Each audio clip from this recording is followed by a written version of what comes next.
Happy Friday, boys and girls! Oh my goodness gracious, this is so totally cool. I can't tell you how excited I am to be in front of the camera.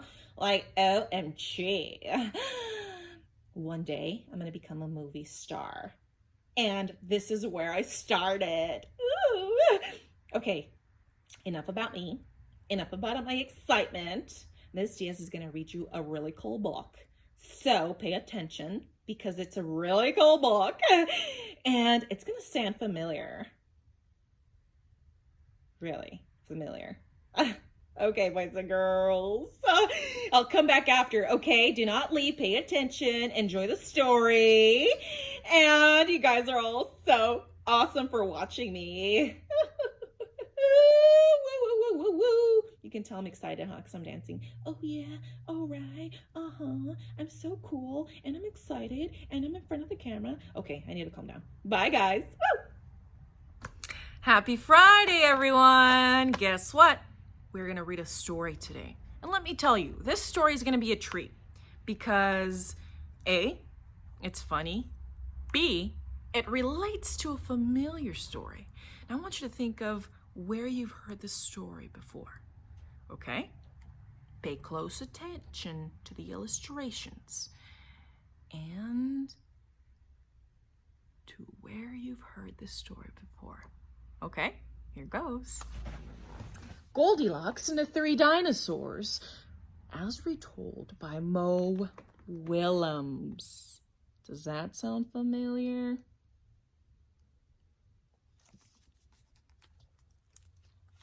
Oh, look. There are several titles crossed off. Goldilocks and the Three Dogs, Goldilocks and the Three Goldfish, Goldilocks and the Three Rocket Scientists, Goldilocks and the Three Ants, and it goes on. Goldilocks and the Three Dinosaurs, as retold by Mo Willems.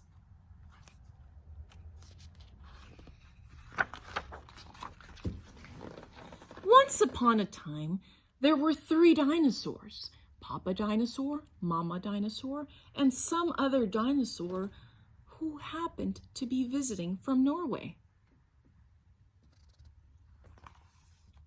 I guess there's no baby dinosaur in here. It's a visitor.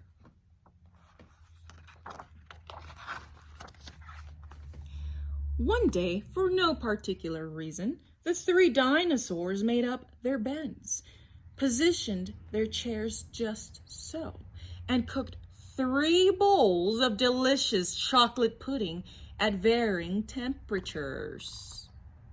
I wonder why they're cooking chocolate pudding.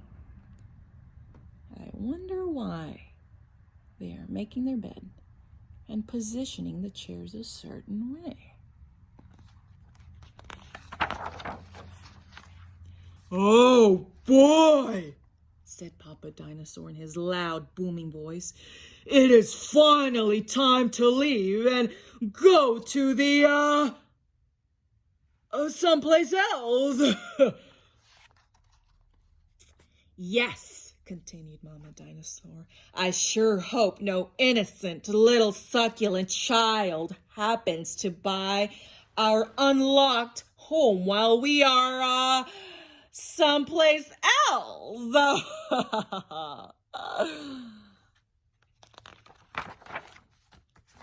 Then the other dinosaur made a loud noise that sounded like a big, evil laugh, but was probably just a polite Norwegian expression.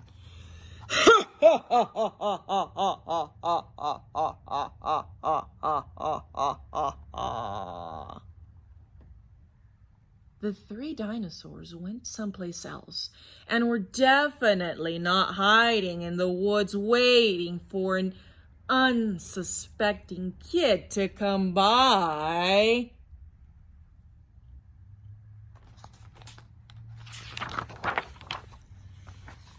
Sure enough, 5 minutes later, a poorly supervised little girl named Goldilocks came traipsing along.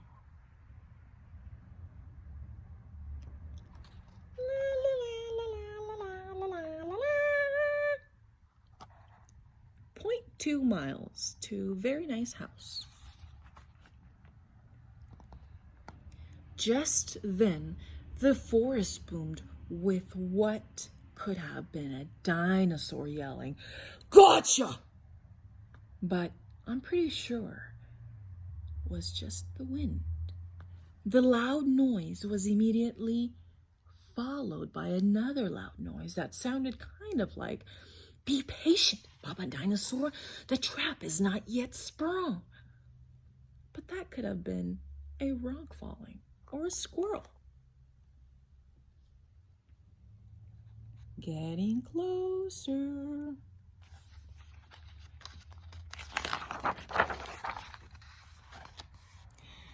Either way, Goldilocks was not the type of little girl who listened to anyone or anything. For example, Goldilocks never listened to warnings about the dangers of barging into strange, enormous houses. As soon as Goldilocks came across a strange, enormous house, she barged right in. Welcome.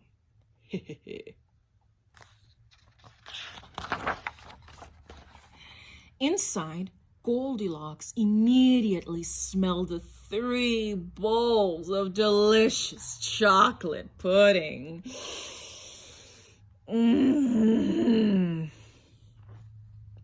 Said Goldilocks.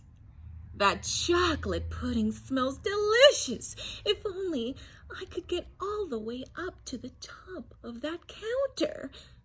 Then Goldilocks noticed a very tall ladder that just happened to be there and certainly wasn't left on purpose. Goldilocks climbed up the ladder and found herself face to face with 3 gigantic bowls of chocolate pudding.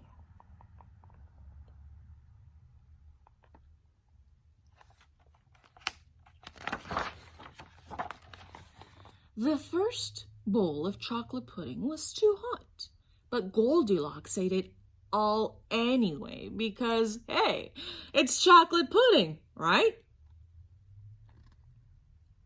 The second bowl of chocolate pudding was too cold. But who cares about temperature when you've got a big bowl of chocolate pudding? Not her. The third bowl of chocolate pudding was just right. But Goldilocks was on such a roll by now, she hardly noticed.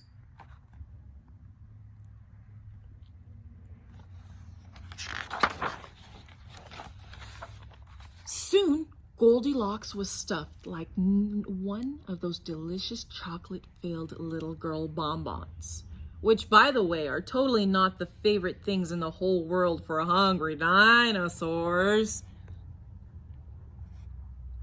Tired and groggy, Goldilocks noticed 3 chairs in the living room, so she climbed down the ladder and walked out of the kitchen. The first chair was too tall. The second chair was too tall. But the third chair was too tall. Goldilocks wasn't going to climb that high just to sit in some chair, so she hiked over to the bedroom.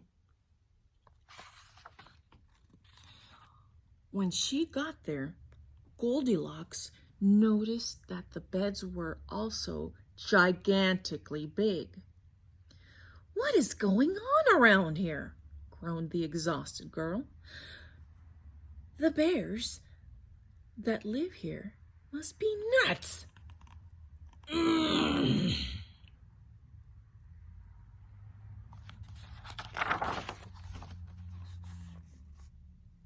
Just then, the room filled with a loud booming noise that was either a passing truck or a dinosaur gloating. "A few more minutes and she'll be asleep," delicious chocolate-filled little girl bonbons are yummier where they are rested.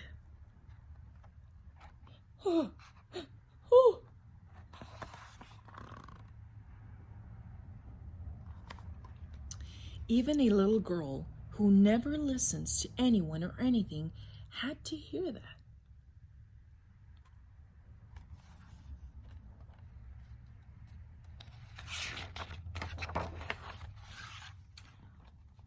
Goldilocks took a minute to stop and think, which was longer than she was used to stopping and thinking.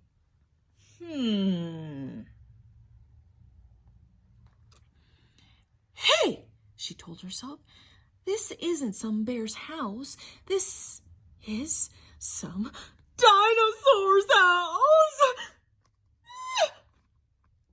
Say what you like about Goldilocks, but she was no fool. As quickly as she could, she ran to the back door and got out of there. Wipe your talons.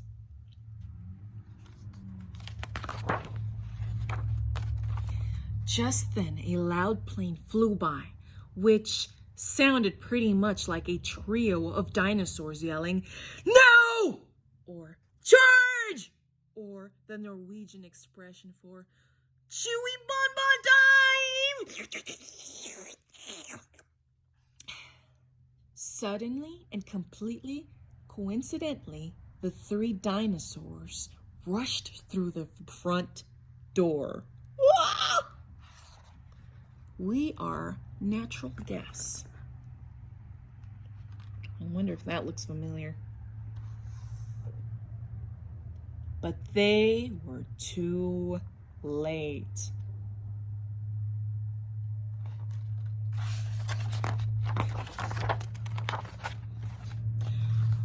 Goldilocks was gone, and all that was left in the house were three disappointed dinosaurs.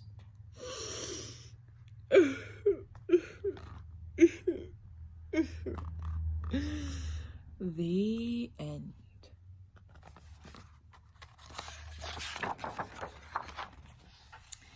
And the moral is, if you ever find yourself in the wrong story, leave.